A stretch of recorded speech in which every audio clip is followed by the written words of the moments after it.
स्वागत है सभी भैया बहनों का आज के इस टॉपिक शब्द विचार में। पिछले वाला जो वीडियो था वो आपने वर्ण विचार का टॉपिक देखा। अब ये टॉपिक है शब्द विचार का, सभी कक्षाओं के लिए बहुत ही इम्पोर्टेंट टॉपिक है। इस टॉपिक के अंतर्गत हम पढ़ने वाले हैं शब्द किसे कहते हैं, शब्द के कौन कौन से भेद हैं, किस भेद के अंतर्गत किस प्रकार के शब्द आते हैं, ये टॉपिक हम पढ़ने वाले हैं। तो सबसे पहले बात करते हैं कि शब्द हम किसे कहते हैं। वर्णों का वह समूह जिसका कोई एक निश्चित अर्थ निकलता है, एक निश्चित अर्थ। वर्णों का वह समूह जिसका कोई निश्चित अर्थ निकलता हो उसे हम शब्द कहते हैं। या सीधे शब्दों में अगर परिभाषा पूछी जाए तो लिख सकते हैं वर्णों का सार्थक समूह शब्द कहलाता है।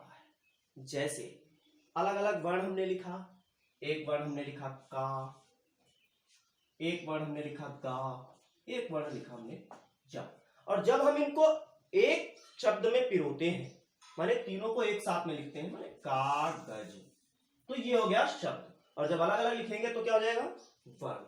तो इस प्रकार से ये शब्द वर्णों का ही एक सार्थक समूह होता है। आगे देखते हैं शब्दों को हम कितने भागों में बांटते हैं। तो शब्दों का वर्गीकरण हम चार प्रकार से कर सकते हैं। पहला उत्पत्ति के आधार पर, दूसरा रचना या बनावट के आधार पर, तीसरा अर्थ के आधार पर और चौथा प्रयोग के आधार पर। तो आइए सबसे पहले बात करते हैं हम उत्पत्ति के आधार पर। उत्पत्ति के आधार पर शब्दों को चार प्रकार से बांटा गया। पहला है तत्सम शब्द। तत्सम का अर्थ होता है तत्सम माने उसके समान, अर्थात जैसा संस्कृत भाषा में लिखा है उसी के समान शब्दों को लेना, वो तत्सम है। जैसे उदाहरण के लिए आया सर्प, गद, ये क्या है, ये तत्सम शब्द है। और जब उन्हीं का बिगड़ा हुआ रूप हिंदी भाषा में स्वीकार किया जाता है तो हम उसको बोलते हैं तद्भव। यानी तत्सम शब्द का बिगड़ा हुआ रूप जिसे हिंदी भाषा में स्वीकार किया गया है वह तद्भव। जैसे किसी सर्प का यदि तद्भव हम लेंगे तो क्या हो जाएगा सांप, दधि का हम तद्भव लेंगे तो क्या हो जाएगा दही।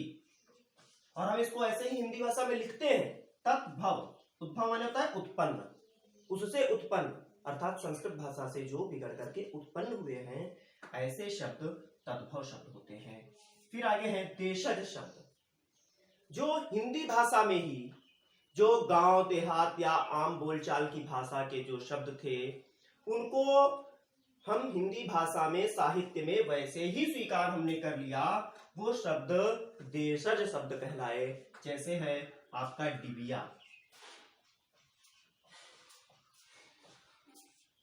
तो आम बोलचाल की भाषा के जो शब्द हिंदी साहित्य के अंतर्गत वैसे ही स्वीकार किए गए उन्हें देशज शब्द, और विदेशज अर्थात जो विदेशी भाषाओं से उत्पन्न हुए, अर्थात विदेशी भाषा के जो शब्द हिंदी भाषा में सीधे स्वीकार कर लिए गए उन्हें विदेशज शब्द बोलते हैं।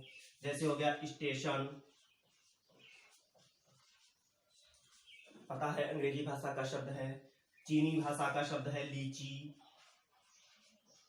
तो इस प्रकार के जो शब्द विदेशी भाषा से लिए गए उनको हम विदेशज शब्द कहते हैं।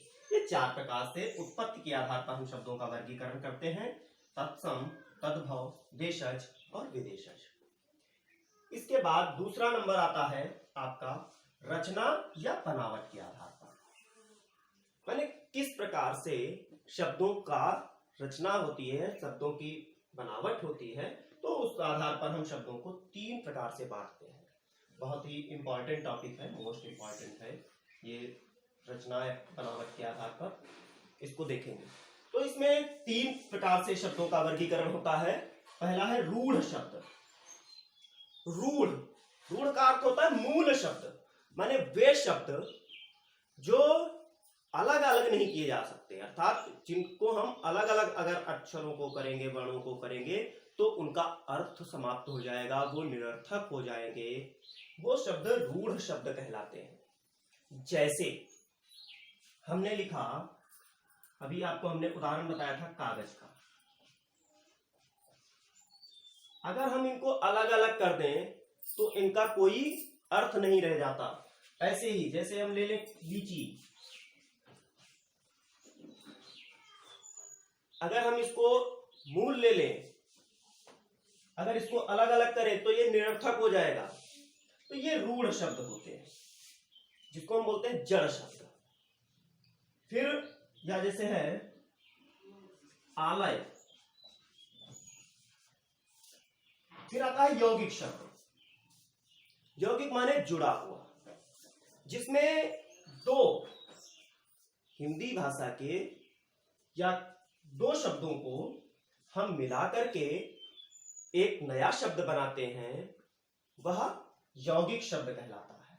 इसमें एक बात ध्यान रखनी होती है कि दोनों ही शब्दों का अपना अपना निश्चित अर्थ होता है और उस निश्चित अर्थ को मिला करके ही अर्थ तैयार होता है। जैसे आया विद्यालय, विद्या प्लस आलय, विद्या का भी अपना अर्थ है, आलय का भी अपना अर्थ है, और दोनों को मिला दिया, अब किसी का मेल अर्थ हो गया, यौगिक अर्थ हो गया विद्यालय, विद्यालय। ऐसे ही है अनुशासन, अनु हो गया, शासन हो गया, दोनों का अर्थ हो गया अनुशासन।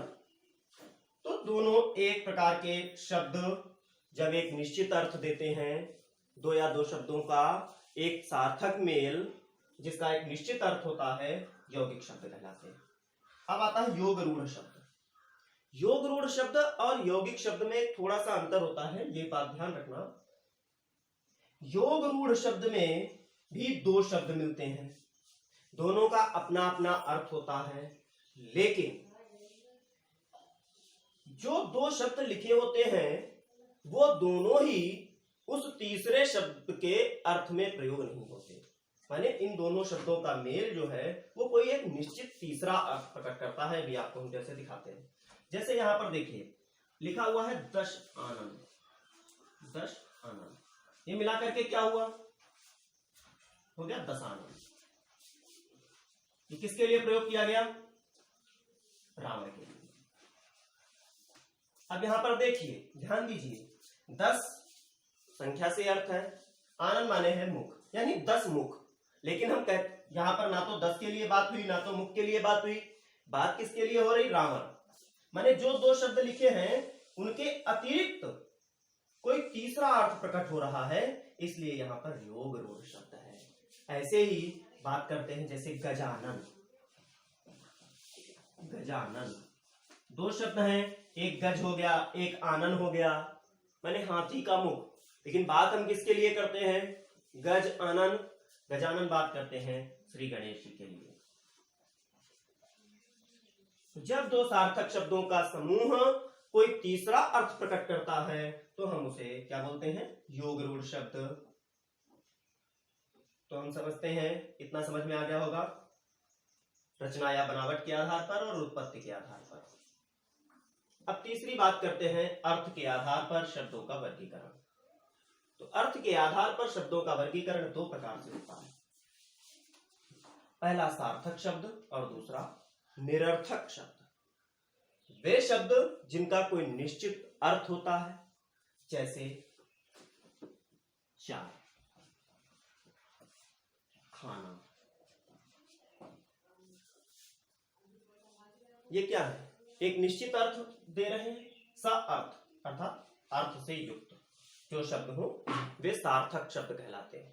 परंतु कुछ ऐसे भी शब्द होते हैं जिनका कोई निश्चित अर्थ ही नहीं होता है, तो वे निरर्थक शब्द कहलाएंगे। जैसे चाय के साथ में हमने लगा दिया वाय, ये क्या हो गया, ये निरर्थक हो गया।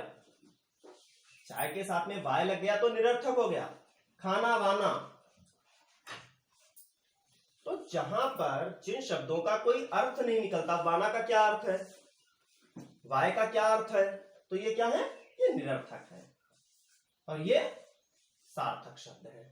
तो अर्थ के आधार पर सार्थक और निरर्थक ये दो प्रकार के शब्द होते हैं। फिर अंतिम आता है आपका प्रयोग के आधार पर। प्रयोग के आधार पर इसका बड़ा ही विस्तार वर्णन भी कई बार देखने को मिलता है।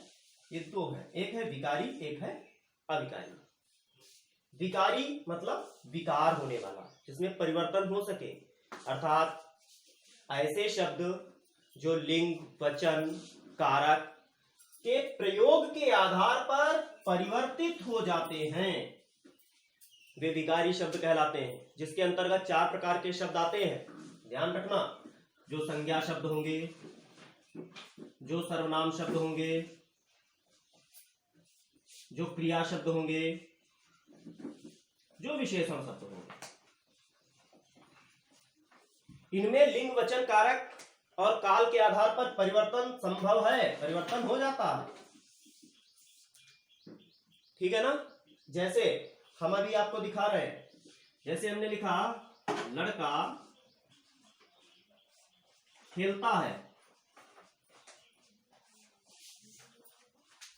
आप इसका लिंग बदल दीजिए, देखिए परिवर्तन हो जाएगा। लड़की खेलती है, क्रिया में परिवर्तन हो गया, संज्ञा में परिवर्तन हो गया। ठीक है ना। हम इसको कह सकते हैं, अगर इसका वचन बदल दें, लड़के खेलते हैं, तीनों में परिवर्तन हो गया, तो ये क्या है? विकारी है।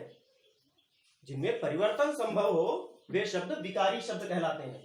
कुछ ऐसे शब्द होते हैं जिनमें परिवर्तन नहीं हो सकता, परिवर्तन ही संभव नहीं है, वे अविकारी शब्द कहलाते हैं। चाहे कोई भी क्रिया हो, चाहे कोई भी लिंग हो, चाहे कोई भी वचन हो, कोई भी कारक हो, कोई भी काल हो, लेकिन वो शब्द कभी भी परिवर्तित नहीं होंगे। जैसे जिनमें 4 प्रकार के शब्द इसमें भी आते हैं, कौन कौन से आते हैं?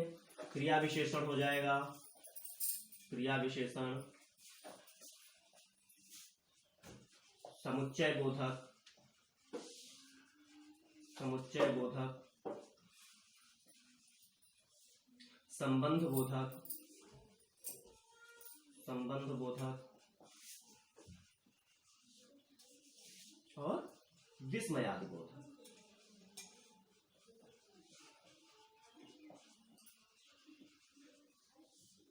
ये 4 प्रकार के जो शब्द होंगे उनमें कभी भी परिवर्तन नहीं होगा, चाहे कोई भी लिंग हो, चाहे कोई भी वचन हो, चाहे कोई भी काल हो।